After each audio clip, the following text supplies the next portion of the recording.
ನಮಸ್ಕಾರ ವಿದ್ಯಾರ್ಥಿಗಳೇ. ಸೊ ಇವತ್ತಿನ ಈ ಒಂದು ಕ್ಲಾಸ್ ನಲ್ಲಿ ಇನ್ನೊಂದು ಪ್ರಾಬ್ಲಮ್ ಅನ್ನ ಏನ್ ಮಾಡ್ತಾ ಇದ್ದೇವೆ ಅಂತಂದ್ರೆ ರಿಡಕ್ಷನ್ ಚಾಪ್ಟರ್ ಮೇಲೆ ಡಿಸ್ಕಷನ್ ಮಾಡ್ತಾ ಇದ್ದೇವೆ. ಸೊ ದಯವಿಟ್ಟು ಫಾರ್ಮೆಟ್ ಅನ್ನ ನೋಡಿ, ಅದೇ ರೀತಿ ಯಾವ ರೀತಿ ನಾವು ಪ್ರಾಬ್ಲಮ್ಸ್ ಗಳನ್ನ ಸಾಲ್ವ್ ಮಾಡ್ಕೊತ ಬಂದಿವಿ ಅದನ್ನು ಕೂಡ ಏನ್ ಮಾಡ್ರಿ ನೋಡ್ರಿ. So the gross total income of mister Nagaraj was ₹5,10,000 for the previous year ending 31/3/2024 and the following are the donations made by him. ನೋಡ್, ಸೊ ಮಿಸ್ಟರ್ ನಾಗರಾಜ್ ಅಂತಕ್ಕಂಥ ಬಾಸಸ್ ಇದಾನ, ಅವ್ನ್ ಏನಪ್ಪಾ ಅಂತಂದ್ರೆ ಇಲ್ಲಿ ಕ್ವಶನ್ ದಾಗ ಗ್ರಾಸ್ ಟೋಟಲ್ ಇನ್ಕಮ್ ಕೊಟ್ಟಾರಿ. ಎಷ್ಟು ಕೊಟ್ಟಾರಿ? 5,10,000. ಎಷ್ಟು ಕೊಟ್ಟಾರಿ? 5,10,000 for the previous year 31/3/2024 and the following are the donations made by him.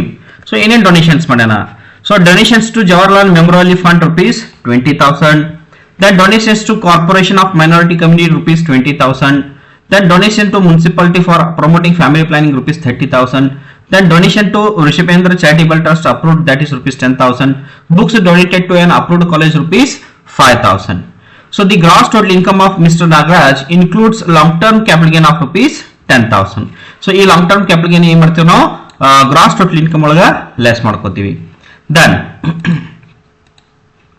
case study. The SSC seeks your advice on the computation of deductions allowable under section 80G. So 80G ಒಳಗೆ ಏನು ಮಾಡಲಾತಂದ್ರೆ calculation ಮಾಡಲಾತನ in the above case, and also your suggestions for the donation from which maximum amount of deductions can be claimed from the gross total income. Give any 5 examples of such donations. Note, so maximum deductions under section 80G ಒಳಗೆ ಯಾವ ಸಿಗ್ತಾವ ಒಂದು 5 examples ಗಳನ್ನ ಏನು ಮಾಡತ್ತ ಹೇಳ್ತಾನ್ರೆ ಇಲ್ಲೇ ಕೊಡೋತ್ ಹೇಳಕತ್ತಾನ. ಹಂಗಾರ ನೋಡೋಣ ಸೊಲ್ಯೂಷನ್ ಅನ್ನ. So calculation of first step ನಾವ್ ಏನ್ ಮಾಡ್ತೀವಿ ಅಂತಂದ್ರ calculation of adjusted gross total income. ನೋಡ್ರಿ, ಅಡ್ಜಸ್ಟೆಡ್ ಗ್ರಾಸ್ ಟೋಟಲ್ ಇನ್ಕಮ್ ಒಳಗೆ ಏನ್ ಮಾಡ್ತೀವಿ? First gross total income. ಹಂಗಾರೆ ಗ್ರಾಸ್ ಟೋಟಲ್ ಇನ್ಕಮ್ ಎಷ್ಟು ಕೊಟ್ಟಾರ ನಮ್ಗ? 5,10,000. ಎಷ್ಟು ಕೊಟ್ಟಾರಿ? 5,10,000 ಲೆಸ್ ಏನ್ ಮಾಡ್ಬೇಕ್ರಿ? Long term capital gain. ನೋಡ್, ನಿಮ್ ಕ್ವಶನ್ ಏನ್ ಮಾಡೇನ್ರಿ? ಲಾಂಗ್ ಟರ್ಮ್ ಕ್ಯಾಪಿಟಲ್ ಗೇನ್ ಅಂತೇಳಿ ₹10,000 ಅನ್ನ ಕೊಟ್ಟಾನ. ಸೊ ಇದು ಏನಕ್ಕೆ ನಾವು ಲೆಸ್ ಮಾಡಬೇಕು. ಇದನ್ನ ಬಿಟ್ಟು ಏನಾದ್ರು ಅಸೋಸಿಯೇಷನ್ ಆಫ್ ಪರ್ಸನ್ ಇನ್ಕಮ್ ಕೊಟ್ಟಿರ್ಬೋದು, ATC ದಿಂದ ATU ಯಾವ್ದಾದ್ರು ಕೊಟ್ಟಿರ್ಬೋದು, ಅವುಗಳನ್ನು ಕೂಡ ಏನ್ ಮಾಡ್ಬೇಕ್ರಿ? ಇಲ್ಲೇ ಲೆಸ್ ಮಾಡ್ಬೇಕು. ಬಟ್ ಇಲ್ಲಿ ಕೊಟ್ಟಿರ್ತಕ್ಕಂಥ ಕ್ವಶನ್ ಏನ್ರಿ? ಲಾಂಗ್ ಟರ್ಮ್ ಕ್ಯಾಪಿಟಲ್ ಗೇನ್ ಮಾತ್ರ. ಸೊ ಲೆಸ್ ಮಾಡ್ರಿ. ಲೆಸ್ ಮಾಡಿ ಬರ್ತಕ್ಕಂಥ ಆನ್ಸರ್ ಏನಪ್ಪಾ ಅಂತಂದ್ರ adjusted gross total income. So deductions under section 80G ಒಳಗೆ ಏನಪ್ಪಾ ಅಂತಂದ್ರ ನಾವು ಫಸ್ಟ್ ಸ್ಟೆಪ್ ಏನ್ ಮಾಡ್ತೀವಿ? Calculation adjusted gross total income. ಅಂದ್ರೆ ಅಡ್ಜಸ್ಟೆಡ್ ಗ್ರಾಸ್ ಟೋಟಲ್ ಇನ್ಕಮ್ ಎಷ್ಟು ಬರ್ತದೆ ನಮ್ದು? ₹5,00,000. ನೆಕ್ಸ್ಟ್ ಸೆಕೆಂಡ್ ಸ್ಟೆಪ್ ಏನ್ ಮಾಡ್ತೀವಿ? ಸೊ ಕ್ವಾಲಿಫೈಯಿಂಗ್ ಅಮೌಂಟ್ ಅನ್ನ ಕ್ಯಾಲ್ಕುಲೇಷನ್ ಮಾಡ್ತೀವಿ. That is calculation of qualifying amount. ನೋಡಿ, ಸೊ 100% ಡೊನೇಷನ್ಸ್ ಅಮೌಂಟ್ ಅಂದ್ರ ಈ ನಮ್ ಕ್ವಶನ್ ದಾಗ ಕೊಟ್ಟಿರ್ತಕ್ಕಂತ ಏನ್ ಡೊನೇಷನ್ಸ್ ಅಮೌಂಟ್ ಅದಾವು, ಸೊ ಅದ್ರೊಳಗೆ 100% ಡೊನೇಷನ್ಸ್ ಯಾವುವು? ಸೊ ಅವುಗಳನ್ನ ಏನ್ ಮಾಡ್ಬೇಕ್ರಿ ನೀವು ಇಲ್ಲೇ ಕನ್ಸಿಡರ್ ಮಾಡಬೇಕು. ಸೊ 100% ಡೊನೇಷನ್ಸ್ ಒಳಗ ಜವಾಹರ್ಲಾಲ್ ನೆಹರು ಮೆಮೋರಿಯಲ್ ಫಂಡ್ ಹಂಗಾರೆ ಎಷ್ಟು ಕೊಟ್ಟಾರ? Jawaharlal memorial fund that is ₹20,000. ನೋಡಿ, ಸೊ 100% ಡೊನೇಷನ್ಸ್ ಒಳಗೆ ಇರ್ತಕ್ಕಂಥದ್ದು ಇದು ಒಂದೇ ಯಾವ್ದ್ರಿ? Jawaharlal memorial fund. ಇದು 100% ಡೊನೇಷನ್ಸ್, ಇದು ಒಂದೇ ಐಟಮ್ ಐತಿ. ಅದು ಎಷ್ಟೈತ್ರಿ? 20,000. So then total 20,000. At least of the following ಏನ್ರಿ? 50% ಡೊನೇಷನ್ಸ್. ಏನ್ರಿ? 50% ಡೊನೇಷನ್ಸ್ ಅಮೌಂಟ್. ಹಾಗಾದ್ರೆ 50% ಡೊನೇಷನ್ಸ್ ಯಾವ್ದಾವು? ನೋಡ್, corporation of minority community. So ಇದು 50% donation, that is ₹20,000. Then municipality approved for family planning. So ಇದು ಕೂಡ ಏನಪ್ಪಾ ಅಂತಂದ್ರೆ 50% donation, that is 30,000. Then Rishabhendra charitable trust, that is approved. So ಇದು ಕೂಡ 50% donations, so 10,000. Then books donated to an approved college, it is in a kind. ಇದು ವಸ್ತು ಅಂತ ಕರಿತೀವಿ. ಸೊ ಡೊನೇಷನ್ಸ್ ಯಾವಾಗಲೂ ಕ್ಯಾಶ್ ಒಳಗೆ ಕೊಟ್ಟಿರ್ಬೇಕು, ಅಂತವುಗಳನ್ನ ಮಾತ್ರ ತಗೋಬೇಕು.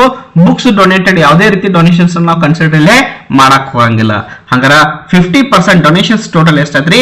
60,000. ದಟ್ ಈಸ್ 20,000 ಪ್ಲಸ್ 30 50 ಪ್ಲಸ್ 10,000 ಎಷ್ಟಾದ್ರಿ? 60,000.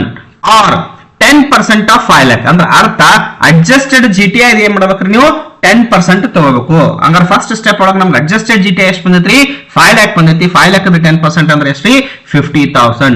ಸೊ ಇವೆರಡರ ಒಳಗೆ ಸಾಲದ ಅಮೌಂಟ್ ಯಾವುದು? So that is whichever is least, so that amount should be added to the 100% donations. ಅಂದ್ರೆ ಯಾವ್ದೈತಿ least amount? 50,000.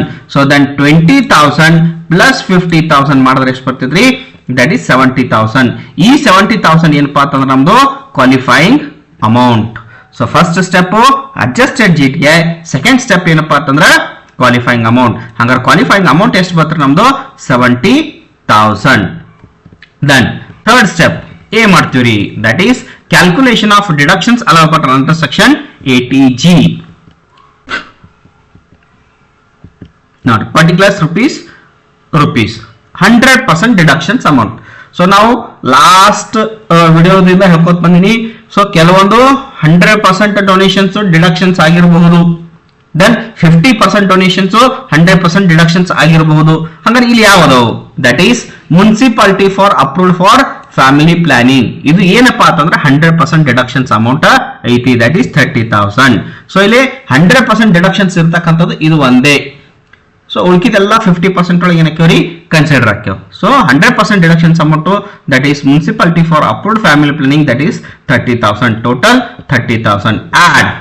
Then so qualifying amount ನಮ್ದು ಎಷ್ಟು ಬಂದ್ರೆ ಸೆಕೆಂಡ್ ಸ್ಟೆಪ್ ದಾಗ ಆನ್ಸರ್ 70,000 ಬಂದೈತಿ, ದಟ್ ಈಸ್ ಕ್ವಾಲಿಫೈಯಿಂಗ್ ಅಮೌಂಟ್ ಎಷ್ಟಿದ್ರಿ 70,000 ಐತಿ. ಸೊ ಆ ಕ್ವಾಲಿಫೈಯಿಂಗ್ ಅಮೌಂಟ್ ಒಳಗೆ ಏನ್ ಮಾಡ್ಕೋಬೇಕಪ್ಪ ಅಂತಂದ್ರ ಲೆಸ್ 100% ಡಿಡಕ್ಷನ್ಸ್. ಎಷ್ಟಿದ್ರೆ 100% ಡಿಡಕ್ಷನ್ಸ್ 30,000.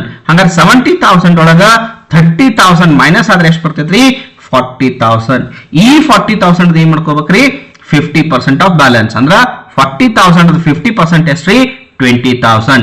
ಹಂಗಾರ 30,000 20,000 ಹೋಯ್ತಂದ್ರ ಸಾರಿ ಪ್ಲಸ್ ಮಾಡಿದಾಗ 30,000 ಪ್ಲಸ್ 20,000 ಮಾಡಿದಾಗ 50,000 ಏನ್ರದ ನಮ್ದು deductions allowable under section 80G. So ಈ ರೀತಿ ಏನ್ ಮಾಡ್ತೀವಪ್ಪ ಅಂತಂದ್ರೆ ನಾವು 3 ಸ್ಟೆಪ್ಸ್ ಒಳಗ ಕ್ಯಾಲ್ಕುಲೇಷನ್ ಅನ್ನ ಮಾಡ್ತಕ್ಕಂಥದ್ದು. ಸೊ ಫಸ್ಟ್ ಸ್ಟೆಪ್ ಏನ್ ಕ್ಯಾಲ್ಕುಲೇಷನ್ ಮಾಡ್ತೀವಿ ನಾವು, ಅಡ್ಜಸ್ಟೆಡ್ ಜಿಟಿಐ ಕ್ಯಾಲ್ಕುಲೇಷನ್ ಮಾಡ್ತೀವಿ. ಸೆಕೆಂಡ್ ಸ್ಟೆಪ್ ಏನ್ ಮಾಡ್ತೀವಿ, ಕ್ವಾಲಿಫೈಯಿಂಗ್ ಅಮೌಂಟ್ ಕ್ಯಾಲ್ಕುಲೇಷನ್ ಮಾಡ್ತೀವಿ. ಥರ್ಡ್ ಸ್ಟೆಪ್ ಏನ್ ಮಾಡ್ತೀವಿ ನಾವು, deductions allowable under section 80G.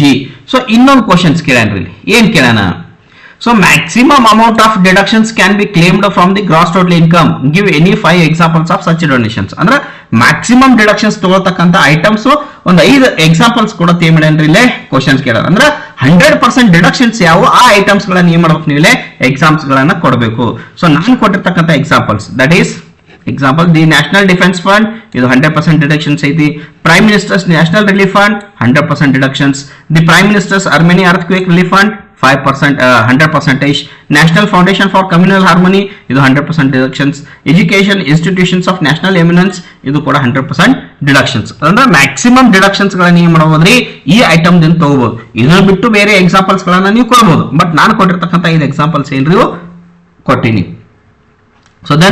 So ಇವತ್ತಿನ ಈ ಒಂದು ಕ್ಲಾಸ್ದಾಗ ನಾವು ಪ್ರಾಬ್ಲಮ್ ಅನ್ನ ಡಿಸ್ಕಷನ್ ಮಾಡಿವಿ. ದಯವಿಟ್ಟು ಕ್ವಶನ್ ಬರ್ಕೋರಿ, ಆನ್ಸರ್ಸ್ ಗಳನ್ನ ಸ್ಟೆಪ್ ವೈಸ್ ಬರ್ಕೋರಿ. ಈಸಿ ಐತಿ, ಕಂಪಲ್ಸರಿ ಇದನ್ನ ನಿಮ್ಗೆ 10 ಮಾರ್ಕ್ಸ್ ಕೇಳೇ ಕೇಳ್ತಾನ, ಕೇಸ್ ಸ್ಟಡಿನೂ ಕೇಳ್ಬೋದು. ಸೊ ದಯವಿಟ್ಟು ಈ ಪ್ರಾಬ್ಲಮ್ ಬಹಳ ಸಿಂಪಲ್ ಪ್ರಾಬ್ಲಮ್ಸ್ ದಯವಿಟ್ಟು ಅಬ್ಸರ್ವೇಷನ್ ಮಾಡ್ರಿ, ಕ್ವಶನ್ಸ್ ಬರ್ಕೋರಿ, ಆನ್ಸರ್ಸ್ ಬರ್ಕೋರಿ. ಬರೀ ನೋಡಿ ಇಡೋ ಆಗಬೇಡಿ, ಯಾಕಂದ್ರೆ ಬರೀ ನೋಡಿ ಮಾಡೋದ್ರಿಂದ ಏನು ಉಪಯೋಗ ಆಗಿಲ್ಲ. ಸೊ ಅದಕ್ಕೆ ನೀವು ನೋಟ್ಬುಕ್ ದಾಗ ಯಾವಾಗ ರೈಟ್ ಡೌನ್ ಮಾಡ್ಕೋತೀರಿ ಅದು ನಿಮ್ಗೆ ಏನಕ್ಕೈತ್ರಿ ಇಲ್ಲೇ ಅಂಡರ್ಸ್ಟ್ಯಾಂಡ್ ಆಕೈತಿ. ಸೊ ಇಲ್ಲಿ ತನಕ ಈ ಕ್ಲಾಸ್ ಅನ್ನ ಅಬ್ಸರ್ವೇಷನ್ ಮಾಡಿರ್ತಕ್ಕಂಥ ಪ್ರತಿಯೊಬ್ಬರಿಗೂ ಕೂಡ ಧನ್ಯವಾದಗಳು. ಸೊ ನೆಕ್ಸ್ಟ್ ಕ್ಲಾಸ್ ಆಗಿ ಇನ್ನೊಂದು ಪ್ರಾಬ್ಲಮ್ ಏನ್ ಮಾಡೋಣ್ರಿ ಡಿಸ್ಕಷನ್ ಮಾಡೋಣ. So thank you so much.